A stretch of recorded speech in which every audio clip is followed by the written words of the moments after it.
Friends, आज की class में नेटवर्क सेक्शन के बारे में जानकारी दूंगा। जब भी नेटवर्क सेक्शन में प्रॉब्लम आता है तो सीधा WTR को चेंज करते हैं, सोचता है इतना ही काम होता है, लेकिन यहाँ पे कुछ टिप्स है जो कोई नहीं आप लोग को बताता होगा। तो मैं आज जो टिप्स आप लोग के साथ शेयर करना चाहता हूँ ताकि हर कोई आसानी से ये जो नेटवर्क सेक्शन का जो नेटवर्क प्रॉब्लम है वो हर कोई इजीली सॉल्यूशन कर पाए। तो एक ही दिन क्लास में पूरा मतलब नहीं होगा, तो नेक्स्ट दिन और इसका नेक्स्ट पार्ट करेंगे, तो उसमें हम लोग और भी डिटेल में बताएंगे। तो चलिए शुरू करते हैं। तो hello friends, I am Shekhar Bade, you are watching technical channel. So without wasting time let's get started.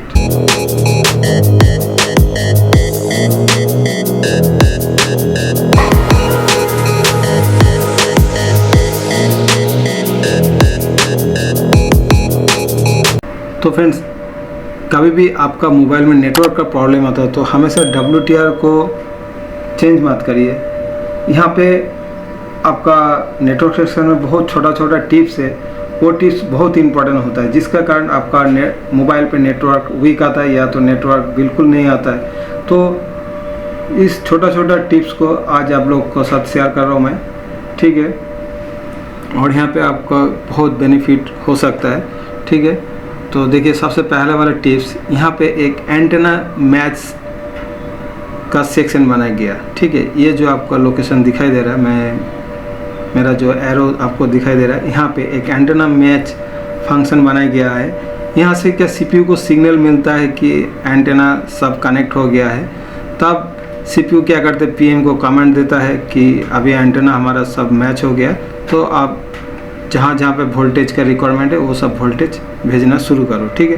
तो इसी हिसाब से काम चलता है। तो हम लोग सबसे पहले इस जगह को समझ लेता हूँ। यहाँ पे ऐसे नॉर्मल आप स्कीमेटिक में फाइंड करोगे तो अगर हार्डवेयर सॉल्यूशन देख के काम करोगे तो आप काम नहीं कर पाओगे, क्योंकि इसमें वो डीपली नहीं बताता है, सिर्फ ऊपर मोटा कैसे सिग्नल आ रहा है, कहाँ से होके जा रहा है, तो इस तरह आप लोग को समझाया जाता है, जबकि अंदर में कुछ और बात है, ठीक है। तो चलिए हम लोग इस चीज़ को समझते हैं, ठीक है। देखिए, यहाँ पे एक एंटेना मैच सेक्शन बनाया गया। इसको कैसे एंटेना CPU के साथ मैच कराया जाता है, जैसे हम लोग का ये सिग्नल आ रहा है, यहाँ पे अभी हम बात नहीं करेंगे। सबसे पहले हमारा यहाँ पे एक 0 ohms का रजिस्टर आपको दिखाई दे रहा है, ये 0 ohms का रजिस्टर होता है। और यहाँ पे PMIC से LDO वोल्टेज 1.8 वोल्टेज आता है, जो L5 का वोल्टेज होता है। तो यहाँ पे 1.8 वोल्टेज आता है, 0 ohms का रजिस्टर होता है। उसका बाद ये वोल्टेज यहाँ से आपका 100 किलो ohms एक रजिस्टर यहाँ पे फिट किया गया है। तो यहाँ से ये 100 किलो ohms रजिस्टर का अंदर इन हो जाता है, और ये 100 किलो ohms से वोल्टेज ड्रॉप होके बहुत ही कम वोल्टेज होता है, जो कि यहाँ पे एक कैपेसिटर यूज़ किया गया है, ठीक है। इस कैपेसिटर के बाद फिर यहाँ पे एक 0 ohms का रजिस्टर यूज़ किया गया है, ठीक है। तो इस रजिस्टर का 2 पॉइंट बन जाता है।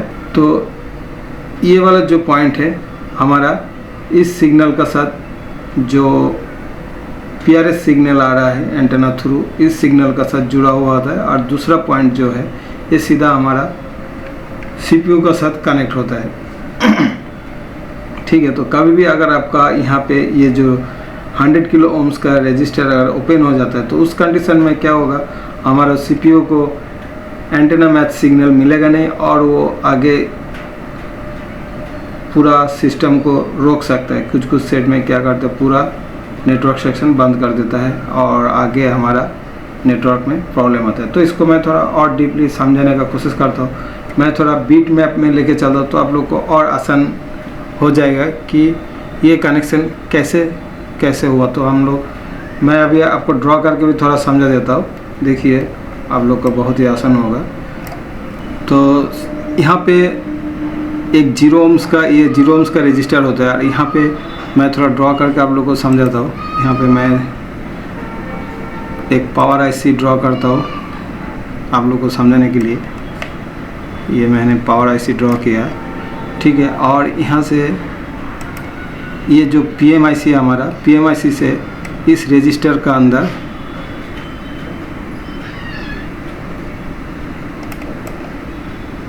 1.8 वोल्टेज इन हो जाएगा यहाँ पे। ठीक है, ये जो हमारा PMIC से यहाँ पे 1.8 वोल्टेज इन होगा और ये 0 ohms का रजिस्टर है। ठीक है, और इस रजिस्टर से फिर ये वोल्टेज यहाँ से आउट हो जाएगा,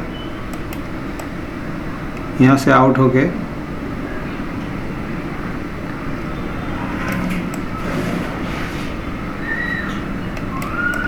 इस रजिस्टर का अंदर आएगा। देखिए ये अच्छे से आप लोग इस स्ट्रक्चर को समझ लेना है। यहाँ से 1.8 वोल्टेज आया है और उसके बाद ये वोल्टेज, ये 0 ohms का एक रजिस्टर है, रजिस्टर होके फिर यहाँ पे 100 किलो ohms का ये रजिस्टर है, ये 100 किलो ohms का रजिस्टर है। और ये वोल्टेज जैसे इसका अंदर से आएगा फिर ये वोल्टेज यहाँ से आउट होके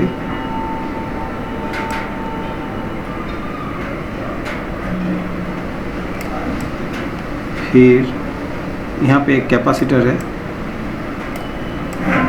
और इस कैपेसिटर से फिर इस रजिस्टर का अंदर आ जाएगा। तो मैं थोड़ा कनेक्शन कैसे किया दिखा देता हूँ। देखिए ये अच्छे से इस ड्राइंग को समझ लेना, तो आपको कभी ज़िंदगी भर आपको कोई प्रॉब्लम नहीं होगा। ठीक है, तो सबसे पहले PMIC से वोल्टेज आया है, आने के बाद 0 ohms रजिस्टर के अंदर आया।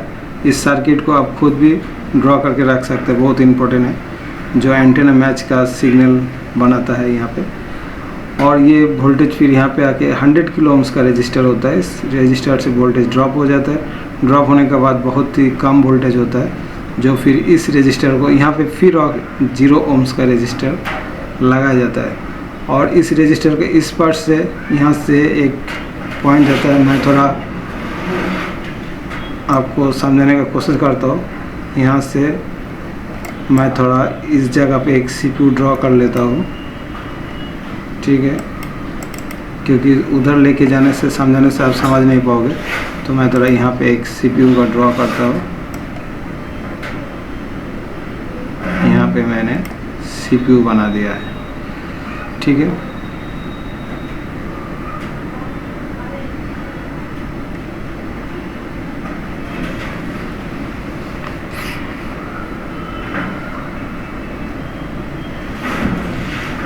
तो अच्छे से इस सर्किट को समझ लेना। यहाँ पे 1.8 वोल्टेज वीरेज, एक्चुअली इस वोल्टेज का नाम है वीरेज L5, जो कि 1.8 वोल्ट होता है। अगर आप लिख के देखना चाहते, लिख के मैं समझा देता हूँ।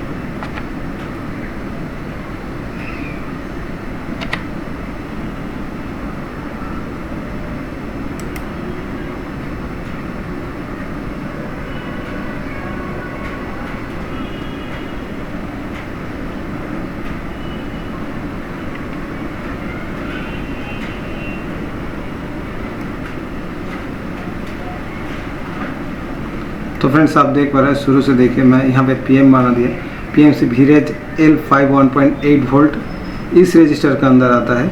और इस रजिस्टर यहाँ पे एक 0 ohms का रजिस्टर है और यहाँ से फिर ये वोल्टेज यहाँ पे एक 100 किलो ohms का रजिस्टर होते हुए फिर इस यहाँ से वोल्टेज ड्रॉप होके फिर यहाँ पे और एक 0 ohms रजिस्टर लगा रहता है। इसका दूसरा तरफ CPU का साथ कनेक्ट होता है और ये जो पॉइंट है, ये वाला जो पॉइंट है, ये पॉइंट आपका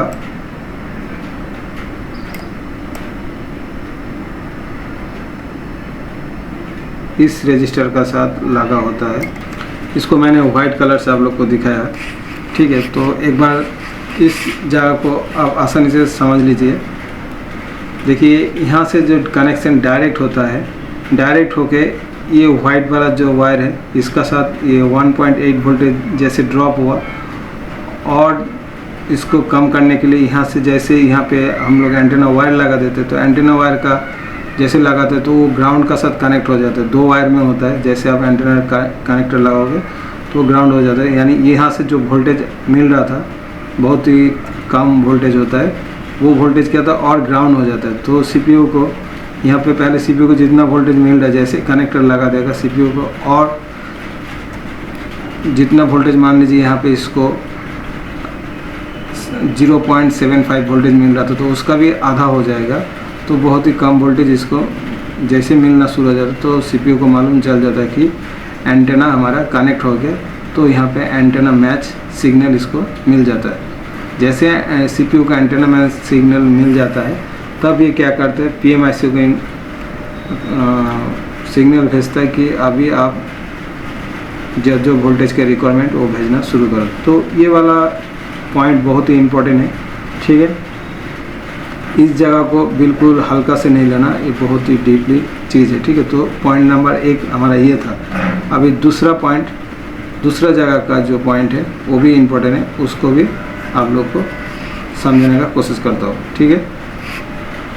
आज 2 ही पॉइंट बता पाएंगे, नहीं तो वीडियो बहुत बड़ा हो जाएगा। तो अभी हम लोग दूसरा पॉइंट में चलते हैं। तो फिर जैसे सीपीयू को एंटेना मैच सिग्नल मिल जाता है तब क्या होता है, इसका जो पीआरएक्स सिग्नल क्या होता है, इस आईसी का अंदर आना शुरू हो जाता है, जो हमारा 2GP आपको नज़र आ रहा है, ठीक है। जैसे एंटेना मैच सिग्नल सीपीयू को मिल गया, इससे पहले मैं ड्राइंग करके आप लोग को समझाया, तो वो जब तक नहीं मिलेगा तो पीआरएक्स सेक्शन कुछ मोबाइल में चालू नहीं होता है, ठीक है।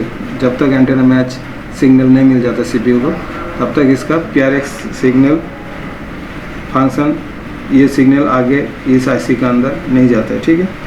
तो हमारा जैसे एंटेना मैच सिग्नल मिल जाता है तो पीआरएक्स सिग्नल का काम करना शुरू कर देता है।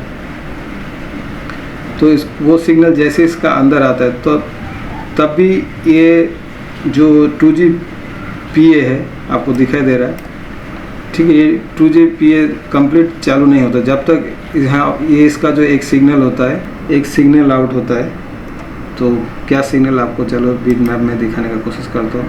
देखिए यहाँ पे, तो हम इसको ऑन कर देंगे, सॉरी इसको ऑन करेंगे। देखिए जैसे यहाँ पे इसको जैसे जूम करोगे आप लोग को इजीली देख पाओगे बीट मैप का अंदर। देखिए 17 नंबर पिन से, जो 17 नंबर पिन है इसको WTRO P डेट बोला जाता है। तो जैसे हमारा पीआरएक्स सेक्शन इसका अंदर इन हो जाता है तो यहाँ से एक सिग्नल आउट होता है और ये सिग्नल सीधा एक आईसी में जाता है। देखिए यहाँ पे एक स्विचिंग टाइप का आईसी है, जैसे एंटेना टिप्स टाइप का स्विच होता है उस टाइप में एक स्विच है। तो इस स्विच के अंदर आ जाता है। इस स्विच का फिर इस साइड से क्या होता है, सिग्नल यहाँ पे एक आईसी लगा हुआ है। ये आईसी बहुत ही इम्पोर्टेंट है और इस आईसी को हमारा सीपीयू कंट्रोल करता है, ठीक है।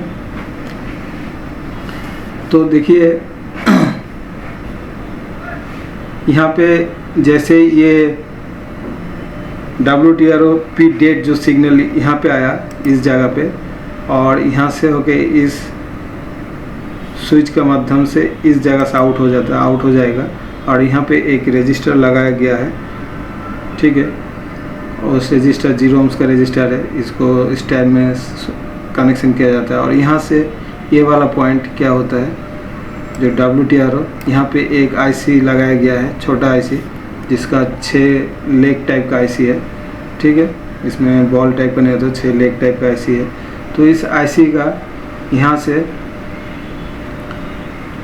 ये जो सिग्नल WTRO, ये सिग्नल यहाँ पे आ जाता है। यहाँ से फिर यहाँ पे एक कॉइल रखा है, यहाँ पे और एक कॉइल, इस कॉइल का माध्यम से ये सिग्नल सीधा हमारा WTRO P डेट इन पॉइंट है, यहाँ पे आ जाता है। जैसे ये पॉइंट आ जाता है तब हमारा ये 2GPA चेक कर ले कि हमारा इस लाइन का माध्यम से चेक करते हैं कि हमारा WTR ओके है या नहीं है। WTR में पूरा कंप्लीट वोल्टेज जो 1.8 वोल्टेज और 1 वोल्टेज आ गया कि नहीं, ये सब ये चेक कर लेता है। और फिर इस आईसी का और एक पॉइंट जो 4 नंबर है सीधा सीपीयू में चला, ये वाला पॉइंट ये सीधा सीपीयू के अंदर जा रहा है। मैं दिखा देता हूँ, ये देखिए सीपीयू का अंदर चला जाता है, ठीक है। ये वाला सीपीयू कंट्रोल करता है इस जगह को, इस आईसी को सीपीयू कंट्रोल करता है। और इस आईसी को चलने के लिए हमारे को एक वोल्टेज का रिक्वायरमेंट होता है, जो कि VREG L18 नंबर वोल्टेज जो है, जो कि 2.7 वोल्टेज का रिक्वायरमेंट है। मैं थोड़ा जूम करके दिखा देता हूँ इस आईसी को, ठीक है।